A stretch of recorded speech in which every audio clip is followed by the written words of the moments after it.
Every adoptee was issued an original birth certificate at birth. That is sealed.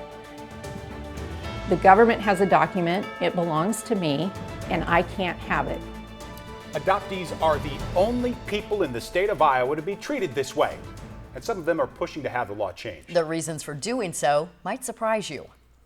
I'll open it to my cutest days. This scrapbook is a trip down memory lane for Deann Cook. Every Christmas program and report card and newspaper article. Her mother kept everything. My mom was a great record keeper. But the very beginning of Deann's story isn't here. I was probably a teenager, and when I realized, oh, someday I'll have my own kids and they'll be the first people I'm related to. By the time she was a 22-year-old newlywed, she wanted to find out everything she could about her birth parents. It was pretty easy because my parents were represented by a private attorney, and he had some information. The attorney had my original name, which was news to me at 22, that I had not always been Deann. My legal name was Laura Christine for 15 months of my life until the adoption was final and the birth certificate was changed. This is the form that went to the Iowa Department of Public Health. And that's when Deann realized the birth certificate she has So you didn't get a whole lot. is a lie. None of the names here are accurate. That's not what happened on July 29th, 1969. My parents didn't know me. Now there really is a concerted effort Right. to change the law. And this has happened in other states. It's happened in 29 other states, so I would not be the first. Why is it important? It's a legal document that belongs to me. It's my civil right to have it. So what is the argument against this? So the objections kind of fall into two camps. One is birth mother privacy. They have kind of this notion that birth mothers were promised privacy and confidentiality, and that's not the case. The other set of objections is sort of this, how can you as adoptees want or need to know any more information? Wow, really? Yeah, there's just this lack of understanding that a person would want any information about their origin. We should be happy and lucky and grateful and move on. Deann didn't want to move on when she started getting information about her birth mother. She had never married, and so she was in the phone book, literally in the phone book. Wow. Yeah. So this was what year? 1992. And so what did you do? So I knew enough that the person should not call.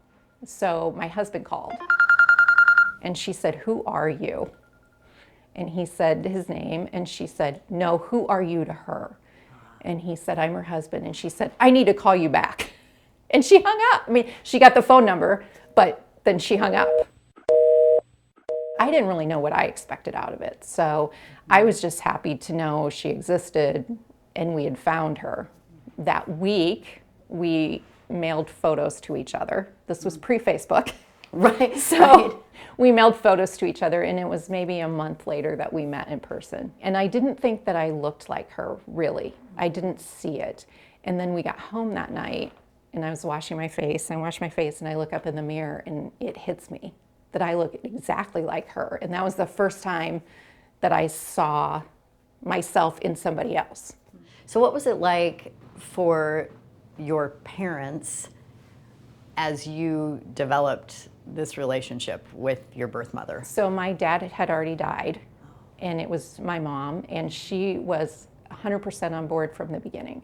She and my birth mom became very close. She only knew adoption in that closed adoption era from her perspective as an adoptive mom, where she was treated really, really well. She did not understand until Colette shared some stories with her what it was like for the birth moms. You were born in what year? 1969. Okay, so this is the tail end of what's referred to in a lot of research, academic research and literature as the baby scoop era. Describe for people what it is. So that is referencing how adoption was handled in the 50s, the 60s, into the 70s, where people like to use terminology and cliches like, she made the loving choice, your mother made a decision. And the truth is, these were young girls who were pressured to one degree or another by society, by their families, by their churches, that there was only one way to go, and it was to surrender their child, to move on and pretend it never happened. Deann and Colette made up for the 22 years they were apart by spending a lot of time together during the next 20 years. You know, we had a really full relationship, and our family was one big family. You know, my mom, my kids, my in-laws, you know, we were all one big family. Filling in that missing history until Colette's death in 2011. And I thought, well, we started in a hospital room together, and we ended in a hospital room together. Full circle. That had to be a really hard moment. Yeah. I said, thank you. That was all I could think to say.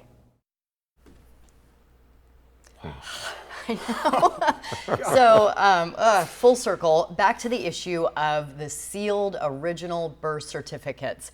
For Deann and the coalition with which she is working, this really is not about tracking down birth parents. It is a civil rights issue. I'm just stuck on this idea after all of these stories you've brought us this month that it's like time and space have just moved and made everybody question to what degree you would go to know. Yeah, it's very, very interesting. And a lot of people do have concern about birth mother or birth parent privacy with regard to opening up those original birth certificates. As we mentioned in the story, that really doesn't seem to be much of a concern. Most birth parents seem to welcome being contacted.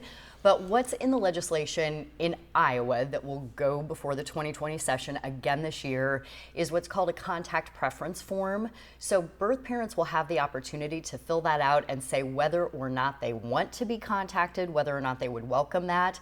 And then the other big issue is that with all of these online DNA kits, people are searching and finding their birth families anyway. Yeah. Adoption month is coming to an end, but you are just getting started on keeping us posted with what happens with the legislation, right? We'll do that, absolutely. Thanks, Erin. Got a lot of weather to talk about. Big storms coming our way. We are going to see tomorrow some major problems, especially up in northwestern Iowa. Our almanac had a high of 53. Don't expect that in this 7-day, but expect not the worst of travel conditions in central Iowa. I'll show you where the good, the bad, and the ugly is going to fall in this forecast.